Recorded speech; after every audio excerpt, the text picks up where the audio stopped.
یا نہ دیا ہو، اللہ تعالیٰ نے اس کے کرنے کا حکم دیا ہو یا نہ دیا ہو، مگر وہ ان احکام کے خلاف نہ جاتا ہو۔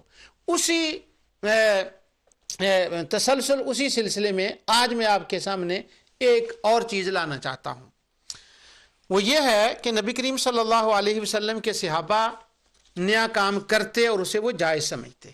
آج میں شروع کر رہا ہوں سب سے پہلے یہ بات ام المومنین سیدہ عائشہ الصدیقہ رضی اللہ تعالی عنہا سے۔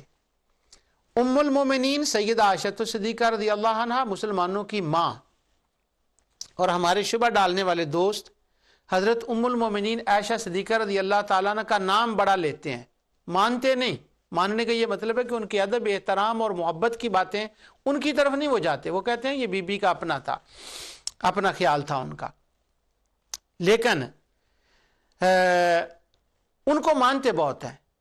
یہ میں نے جب سماع الموتیٰ پر گفتگو کر رہا تھا اس وقت میں نے آپ کو یہ بات بتائی تھی، تو میں دوبارہ یہ بات بتا دیتا ہوں آپ کو کہ ایک گجرات کے عالم دین، ان پر کی میں نے تقریر سنی نیٹ کے اوپر، تو انہوں نے حضرت عائشہ صدیقہ رضی اللہ عنہا اور حضرت ابوبکر صدیق کی بڑی تعریف کی کہ وہ حضور کی زوجہ مطہرمہ ہیں، وہ یہ ہیں، وہ فلاں ہیں، جو ان کی شان تھی انہوں نے بیان کی۔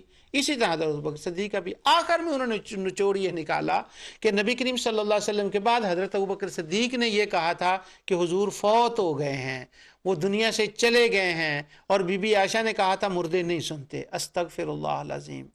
تو اس سینس میں وہ حضرت عائشہ صدیقہ کی تعریف کرتے ہیں۔ یہ وہ سنتے ہیں کہ نہیں، حضرت عائشہ نے وہ فرمایا ہے کہ نہیں، اس کا کیا محل ہے، وہ رجوع کر لیا تھا، اس کی دوسری روایات کیا ہیں، حضرت عائشہ کو اس پر کیا عمل تھا، وہ حضرت عائشہ صدیقہ رضی اللہ عنہ کی اس روایت پر میں نے سماع الموتیٰ کے اندر تفصیل سے گفتگو کی ہے، اور حضرت ابوبکر صدیق کی روایت کہ حضور فوت ہو گئے ہیں، دنیا سے تشریف لے گئے ہیں، اس پر بھی میں نے بخاری سامنے رکھ کر وہ روایت پڑھی تھی، اور اس کے اندر بھی میں نے یہ بتایا تھا کہ صرف اتنی بات ہے کہ حضرت ابوبکر صدیق نے کہا تھا کہ جو اللہ تعالیٰ نے آپ سے وعدہ کیا تھا کہ آپ نے ایک دن جانا ہے، آج اس کا وقوع ہو گیا ہے، تو وہ اس کی بات ہے۔ اس کے اندر حضرت ابوبکر صدیق کے کلام میں سرے سے تو یہ بات ہی نہیں ہے کہ دنیا میں تشریف لے جانے کے بعد آپ کو برزخی زندگی حاصل ہے کہ نہیں، وہ تو اس میں بات نہیں، وہ سارا میں نے بتا دیا تھا۔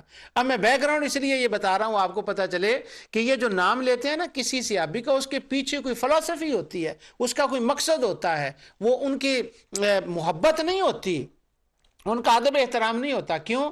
شبہ ڈالنے والے دوستوں کے نزدیک تو یہ بات مسلم ہے کہ کسی کا زیادہ ادب احترام نہیں کرنا چاہیے، کیونکہ بعد میں لوگ ان کے بت بنا لیتے ہیں۔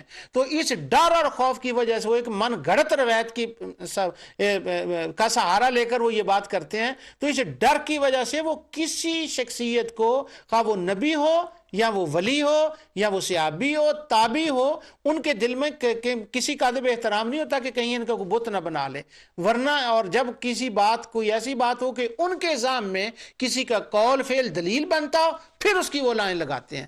تو ام المومنین عائشہ صدیقہ رضی اللہ تعالی عنہا ان میں سے ہیں کہ جن کے بارے میں ان کے خیال میں، ان کے ذام میں ان کا ایک قول ان کی دلیل بنتی ہے، مگر وہ بنتی نہیں ہے، وہ اللہ تعالیٰ کی فضل سے میں نے توڑ دیا تھا، اس کو دفن کر دیا تھا، اس دلیل کو، وہ بنتی نہیں ہے۔ لیکن چونکہ وہ مانتے، اس لیے میں نے ام المومنین سیدہ عائشہ صدیقہ رضی اللہ تعالی عنہا کا جو مزید تذکرہ کیا ہے وہ اس پوائنٹ آف ویو سے ہے۔ اب میں ان کی بات کو شروع کر رہا ہوں کہ کیا ہے کہ جو حضور نے کام نہ کیا ہو صحابہ کرتے تھے اور اسے وہ جائز سمجھتے تھے، اور اس پر بدعت کا لفظ کا اطلاق بھی ہوتا تھا اپنے اس اعتبار سے کہ وہ نو ایجاد تھی، وہ نیا کام تھا۔ امام بخاری یہ کتاب التہجد کے اندر اس روایت کو وہ لائے ہیں چاشت کی نماز کے بارے میں۔ یہ کتاب التہجد باب نمبر 32 ہے، اور باب کا نام ہے باب من لم یصلی الضحیٰ ورآہ واسعا، کہ جس نے چاشت کی نماز نہیں پڑھی اور اس نے یہ سمجھا کہ اس کے اندر وسعت ہے، یہ انہوں نے یہ باب کا نام ہے۔ اب میں آگے وہ حدیث بیان کرتا ہوں۔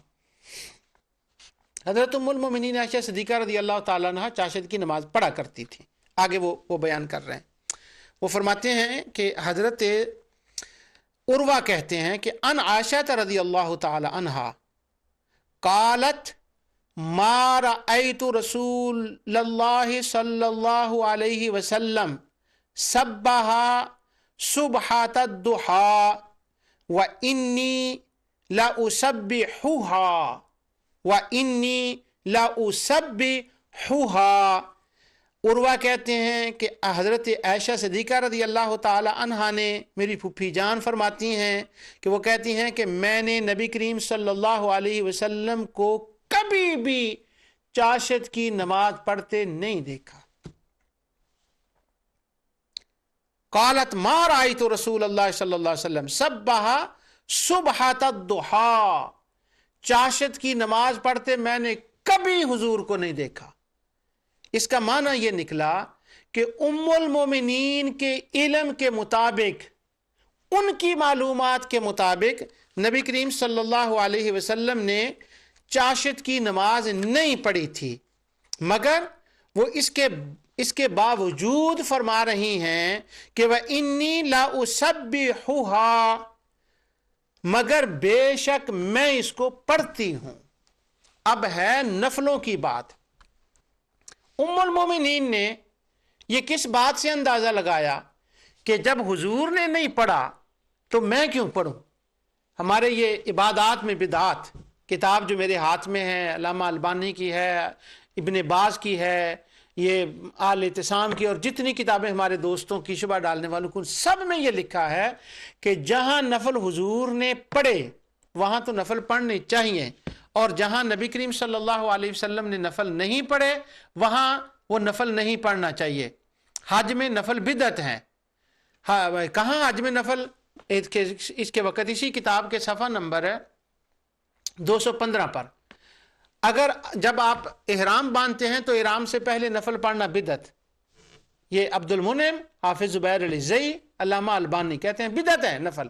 بھی نفل ہے نا، قیام کرنا ہے، سجدہ کرنا ہے، اللہ کا شکر ادا کر رہے ہیں، وہ کہتے ہیں نہیں حضور نے نہیں پڑھے اس لیے ان کا پڑھنا بدعت ہے، حضور نے نہیں پڑھے تو وہ کہتے ہیں ہمارا مذہب تو کتاب و سنت ہے، تو جب کتاب و سنت میں نہیں آیا کہ نفل اس وقت پڑھیں تو پڑھنے بدعت ہو گئے۔ بھی سارا جہان پڑھ رہا ہے، وہ کہتے ہیں سارا جہان پڑھے پر ہے بدعت، کیوں؟ حضور نے نہیں پڑھے۔ اب میں بخاری سے آپ کو بتا رہا ہوں، سیدہ فرماتی ہیں ما رأیت رسول اللہ صلی اللہ علیہ وسلم سبح صبحۃ الضحیٰ، حضور نے نہیں پڑھے، وَإِنِّي لَأُسَبِّحُهَا، پر میں پڑھتی ہوں۔ اس کا مطلب یہ نکلا کہ ہوں نفل، خدا کی عبادت ہو، مگر اگرچہ حضور علیہ السلام نے نہ پڑھے ہوں، جیسا کہ ام المومنین کے علم کے مطابق انہوں نے نہیں پڑھے تھے۔ اگر صبح کے وقت حضور نے سفر سے آتے ہوئے یا مکہ میں کسی اور مقام پر پڑھے ہوں تو وہ دوسرے صحابہ کی بات ہے، ام المومنین کو اس کی خبر نہیں ہے۔ اب ان پر وہ سوال ہوتا ہے کہ جب حضور نے نہیں پڑھے تو آپ پڑھتی ہیں؟ انہوں نے کہا ہاں، تو کہیں گے چھوڑتے نہیں؟ وہ کہنے لگے لوگوں نے کہا چھوڑو گے نہیں؟ انہوں نے کہا نہیں چھوڑوں گی۔ اب بخاری میں اتنی روایت ہے، اب اس کا میں مزید حساب کو موطا امام مالک سے بتاتا ہوں۔ امام مالک اس روایت کو لائے ہیں کتاب کا الصلاۃ فی السفر کے اندر۔ یہ پوری روایت پہلے تھے انہوں نے لکھی، وہ میں آپ کو دوبارہ نہیں دہراؤں گا کہ حضور نے نہیں پڑھے اور میں پڑھتی ہوں۔ اس کے بعد ان کے جو الفاظ امام مالک نے نقل کیے ہیں وہ فرماتی ہیں کہ انہا کانت تصلی الضحیٰ 8 رکعتان، حضرت ام المومنین عائشہ صدیقہ رضی اللہ تعالی عنہا 8 رکعت پڑھا کرتی تھیں چاشت کے۔ تو پھر کہنے لگیں ثم تقول لو نشر لی ابوایا ما ترکتہن، کہنے لگی میں یہ پڑھتی ہوں اگر میرے باپ حضرت ابو بکر صدیق اپنی قبر سے اٹھ کر آ جائیں اور وہ مجھے کہیں کہ صلاۃ الضحیٰ نہ پڑھو تو میں اپنے باپ کی بات بھی نہیں مانوں گی، میں 8 رکعت چاشت کے پڑھوں گی۔ اب یہ اس میں لفظ تو نہیں ہے لیکن اس سے نکلتا یہ ہے کہ کسی نے سوال کیا ہوگا، کسی نے پوچھا ہوگا کہ جب حضور نے نہیں پڑھے تو آپ کیوں اتنا اس کو کیوں پابندی سے پڑھ رہی ہیں؟ تو ام المومنین فرماتی ہیں نہ پڑھے ہو کوئی بات نہیں، کام تو ٹھیک ہے نا۔ وہ کہنے لگا اگر کوئی بھی منع کرے تو اس کے جواب میں وہ فرماتی ہیں، وہ فرمانے لگی لو نشر علی ابوایا، اگر میرے باپ ابو بکر بھی قبر سے نکل کر آ جائیں ما ترکتہن، میں تب بھی نہیں چھوڑوں گی۔ اب دوستو پھر دوبارہ سنیں نا جی، اگر حضور نے اپنا میلاد نہیں کیا، ان کی زندگی میں کتنے میلاد آئے، انہوں نے اگر کوئی چیز ہوتی یا ثواب کا کام ہوتا تو وہ کرتے۔ ام المومنین کے علم کے مطابق، یہ میں ذرا گہری بات کہہ رہا ہوں، ام المومنین کے علم کے مطابق، اس گہری کا میں آگے بتاؤں گا آپ کو کیا کہہ رہا ہوں، تو وہ میں سیف سائڈ کے طور پر پہلے ہی وہ لفظ میں کہہ رہا ہوں، سیف سائڈ کے طور پر۔ تو ام المومنین کے علم کے مطابق حضور نے نہیں پڑھے، وہ کہتے ہیں میں پڑھتی ہوں، میرا باپ بھی قبر سے آ جائے میں نہیں رکوں گی۔ اس کا معنی یہ ہوا کہ صحابہ کرام وہ کام کرتے تھے جو نبی کریم صلی اللہ علیہ وسلم نے کرنے کا نہ حکم دیا ہو اور نہ حضور نے کیا ہو، ان کے علم کے مطابق وہ کرتے تھے۔ پچھلے پروگرام میں میں نے آپ کو بتایا عبداللہ بن زبیر، حضرت معاویہ، حضرت امام حسن، حضرت حسین، حضرت عبداللہ بن زبیر، یہ تمام لوگ کعبے کے تمام کونوں کا ادب کرتے، دیواروں کا ادب کرتے، ہر چیز کا ادب کرتے، اور سارے ایسے کرتے جیسا بخاری کے حوالے سے میں نے بتایا۔ نہ اس کا خدا نے کرنے کا حکم دیا تھا، نہ رسول اللہ صلی اللہ علیہ وسلم نے حکم دیا تھا، نہ انہوں نے کیا تھا، مگر سبحان اللہ وہ صحابہ کرتے تھے، اس کا جس طرح سے ام المومنین عائشہ صدیقہ کرتی ہیں۔ اب آپ بھی ذرا اس پہ غور کر لیں، اور میں بھی سوچ رہا ہوں کہ ام المومنین نے یہ کیوں کیا، جب وہ کہہ رہی ہیں اور پھر ڈٹ رہی ہیں کہ نہیں رکوں گی اگرچہ میرا باپ بھی قبر سے نکل آ جائے۔ کیوں؟ کہ وہ جانتی تھیں کہ کام نیک ہے، نفل اسلام میں ایگزسٹ ہوتے ہیں، نفلی عبادت رسول اللہ صلی اللہ علیہ وسلم نے کی ہے، مگر ہر روز اس طرح سے کرنی حضور صلی اللہ علیہ وسلم نے ان کے علم کے مطابق نہیں کی تھی۔ جب حضور نے نہیں کی تھی تو کہنے لگی ہے تو نفل ہی نا، اللہ کے آگے جھک رہی ہوں نا، ہے تو یہی نا۔ یہی بات حافظ ابن حجر نے کہی ہے، امام سخاوی نے اس کا ذکر کیا، وہ آگے چل کر میں بیان کروں گا۔ وہ کہتے ہیں میلاد حضور نے نہیں منایا، صحابہ نے نہیں منایا، پر یارو ہے تو کار خیر، آقا کی، خدا کے یار کی باتیں ہوتی ہیں نا، حضور کی باتیں ہوتی ہیں نا، تو کیا ہوا؟ کیونکہ کام نیک ہے، کام اچھا ہے۔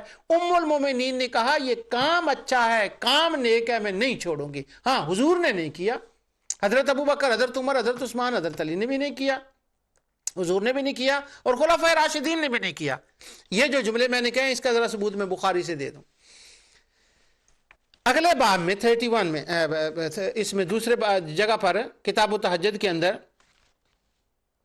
یہ 31، یہ پہلے حدیث تھی، میں اس کو عمدن بعد میں لایا ہوں۔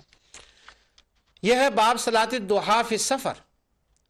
اس میں وہ روایت لائے ہیں کہ مورق نے کہا قال قلت لابن عمر رضی اللہ عنہما اتصلی الضحیٰ قال لا قلت فعمر قال لا قلت فابو بکر قال لا قلت فالنبی صلی اللہ علیہ وسلم قال لا اخالہ۔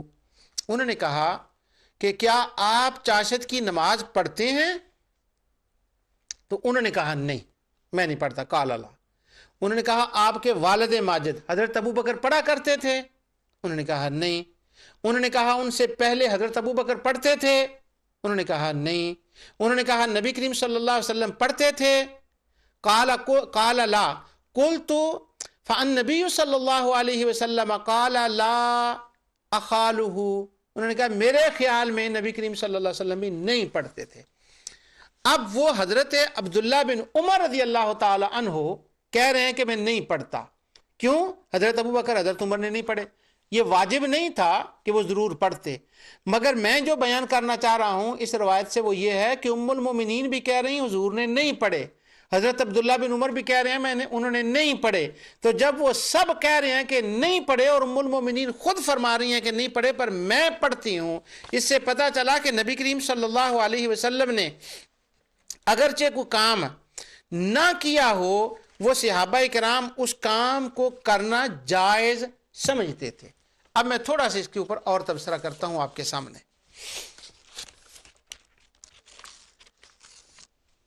یہ بخاری کی روایت ہے اور مسلم کے اندر بھی کتاب الحج کے اندر اسی نماز چاشت کے بارے میں وہ کہتے ہیں، حضرت مجاہد کہتے ہیں دخلت انا و عروہ ابن زبیر المسجد فاذا عبداللہ بن عمر رضی اللہ عنہما جالسا الى حجرت عائشہ رضی اللہ تعالی عنہا واذا ناس يصلون في المسجد صلاة الضحى قال فسألناه عن صلاتهم فقال بدعہ۔ وہ کہتے ہیں میں حضرت مجاہد کہتے ہیں میں اور عروہ بن زبیر، یہ بخاری کی کتاب العمرہ میں اور کتاب الحج میں، یہ بہت سی احادیث کی کتابوں میں، لیکن بخاری مسلم کے بعد اور کسی کا ابن خزیمہ کا یا ابن ابی شیبہ یا طبرانی کا نام لینا تو کوئی خاص ضرورت نہیں رہتی۔ وہ کہتے ہیں میں اور عروہ بن زبیر مسجد میں داخل ہوئے، ہم نے دیکھا کہ لوگ مسجد کے اندر اکٹھے ہو کر چاشت کی نماز ادا کر رہے ہیں۔ تو میں نے عبداللہ بن عمر سے پوچھا کہ یہ کیا ہو رہا ہے؟ تو آپ نے جواب دیا فقال بدعہ، انہوں نے کہا یہ بدعہ ہے جو لوگ مسجد نبوی کے اندر کر رہے ہیں۔ یہ بخاری مسلم کا لفظ میں پڑھ رہا ہوں، فقال بدعہ، انہوں نے کہا یہ بدعہ ہے۔ حضرت عائشہ صدیقہ کہتی ہیں حضور نے نہیں پڑھے پر میں پڑھتی ہوں، اور حضرت عبداللہ بن عمر کی روایت میں پڑھ آیا ہوں، اور لوگ پڑھ رہے ہیں چاشت کی نماز مسجد کے اندر، اور یہ مجاہد اور عروہ بن زبیر دونوں نے کہا یہ کیا؟ تو انہوں نے کہا یہ بدعت ہے۔ اس کے بعد یہ روایت جو اس میں آئی ہے نا مصنف ابن ابی شیبہ میں، اس میں ایک لفظ زائد ہے اور لفظ بڑا مزیدار ہے، اس لیے میں آپ کو سنا دیتا ہوں وہ بھی۔ اور ابن حجر نے یہ اس کی شرح کے اندر وہ لکھا ہے، اسی روایت کے شرح کے اندر وہ کہتے ہیں ان الاعرج، وہ پوری روایت کے ہم داخل ہوئے اور وہ لوگ نماز پڑھ رہے تھے نماز چاشت، تو وہ عبداللہ بن عمر سے پوچھا گیا تو کہ یہ کیا ہے؟ تو وہ کہنے لگے سألت عن ابن عمر صلاۃ الضحیٰ فقال بدعہ و نعمت البدع، انہوں نے حضرت عبداللہ بن عمر سے کہا یہ کیا کر رہے ہیں لوگ؟ انہوں نے کہا یہ بدعت کا کام کر رہے ہیں، پر چھوڑیں اس بدعت کو، ایسی بدعت نہ سمجھیں، یہ وہ نعمت البدع ہے، یہ اچھی بدعت ہے، اچھی بدعت ہے، اچھی بدعت ہے۔ کیا ام المومنین عائشہ صدیقہ بھی پڑھتی تھی، یہ لوگ بھی مسجد نبوی کے اندر پڑھ رہے ہیں، اور حضرت عبداللہ بن عمر اس کو بدعہ حسنہ فرما رہے ہیں، نعمت البدع، نعم العبد انہ اواب۔ وہ بعض لوگ کہتے ہیں نعمہ کا مطلب تو اچھا نہیں ہوتا، تو اللہ تعالیٰ فرماتا ہے نعم العبد، یہ ایوب میرا کتنا اچھا بندہ ہے، تو نعمہ کا مطلب اچھا ہوتا ہے، نعمت البدع، ان کا بدعہ ہے۔ اس کا معنی یہ نکلا کہ نماز چاشت کا پڑھنا عبداللہ بن عمر کے نزدیک بدعہ حسنہ تھا، لوگوں کا اکٹھا ہو کر مسجد میں اس طرح سے پڑھنا، وہ اس طرح سے حضرت عبداللہ بن عمر کے نزدیک یہ بدعہ تھا۔ اب یہ جو دونوں صاحب ہیں تابعی، عروہ بن زبیر اور حضرت مجاہد، یہ عبداللہ بن عمر سے جب انہوں نے یہ سوال پوچھا تو انہوں نے کہا نا نعمت البدع، یہ بدعہ ہے، تو انہوں نے بات وہیں ختم کر دی۔ پھر انہوں نے دوسرا سوال آگے کیا، وہ کہنے لگے اچھا یہ بتائیں کہ نبی کریم صلی اللہ علیہ وسلم نے عمرے مدینہ منورہ سے کتنے کیے ہیں وہاں جا کر؟ انہوں نے اس کو جواب دے دیا 4 4 عمرے کیے ہیں۔ اب یہ دونوں بھی واپس آ گئے اور عبداللہ بن عمر کا کلام بھی ختم ہوا۔ اب میں آپ سے پوچھتا ہوں، اگر آپ کا ہمسایہ ہوتا وہاں پر جو ہر وقت بدعہ بدعہ بدعہ بدعہ بدعہ بدعہ کی بات کرتا ہے، تو وہ عبداللہ بن عمر کو کیا کہتا؟ کہتا حضرت آپ نے حضور کی حدیث نہیں پڑھی، کل بدعۃ دلالہ کل دلالۃ فی النار، ہر بدعت گمراہی ہے اور ہر بدعتی جہنم میں ہے۔ تو یہ جس کو آپ بدعہ کہہ رہے ہیں، مان رہے ہیں، اور آپ خاموشی سے مسجد نبوی